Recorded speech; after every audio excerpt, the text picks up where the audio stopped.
अयोध्या नगरी में वीरकेतु नाम का राजा राज करता था। उसके राज्य में रत्नदत्त नाम का एक साहूकार था, जिसके रत्नवती नाम की एक लड़की थी। वह सुंदर थी।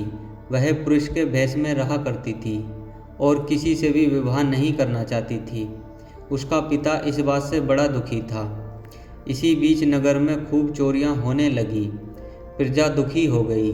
कोशिश करने पर भी जब चोर पकड़ में नहीं आया तो राजा स्वयं उसे पकड़ने के लिए निकला। एक दिन रात को जब राजा भेष बदलकर घूम रहा था तो उसे परकोटे के पास एक आदमी दिखाई दिया। राजा चुपचाप उसके पीछे चल दिया। चोर ने कहा, तब तो तुम मेरे साथी हो, आओ मेरे घर चलो। दोनों घर पहुँचे। उसे बिठलाकर चोर किसी काम के लिए चला गया। इसी बीच उसकी दासी आई और बोली, तुम यहाँ क्यों आए हो? चोर तुम्हें मार डालेगा, भाग जाओ। राजा ने ऐसा ही किया। फिर उसने फौज लेकर चोर का घर घेर लिया। जब चोर ने यह देखा तो वह लड़ने के लिए तैयार हो गया। दोनों में खूब लड़ाई हुई। अंत में चोर हार गया और राजा उसे पकड़कर राजधानी में लाया और उसे सूली पर लटकाने का हुक्म दे दिया। संयोग से रत्नवती ने उसे देखा तो वह उस पर मोहित हो गई। पिता से बोली, मैं इसके साथ ब्याह करूंगी, नहीं तो मर जाऊंगी।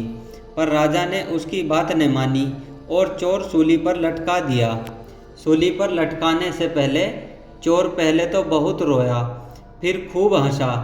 रत्नवती वहां पहुंच गई और चोर के सिर को लेकर सती होने के लिए चिता में बैठ गई। उसी समय देवी ने आकाशवाणी की, मैं तेरी पति भक्ति से प्रसन्न हूँ, जो चाहे मांग ले। रत्नवती ने कहा, मेरे पिता के कोई पुत्र नहीं है, सो वर दीजिए कि उनके 100 पुत्र हो। देवी प्रकट होकर बोली, यही होगा, और कुछ मांगो। फिर वह बोली, मेरे पति जीवित हो जाए। देवी ने उसे भी जीवित कर दिया। दोनों का विवाह हो गया।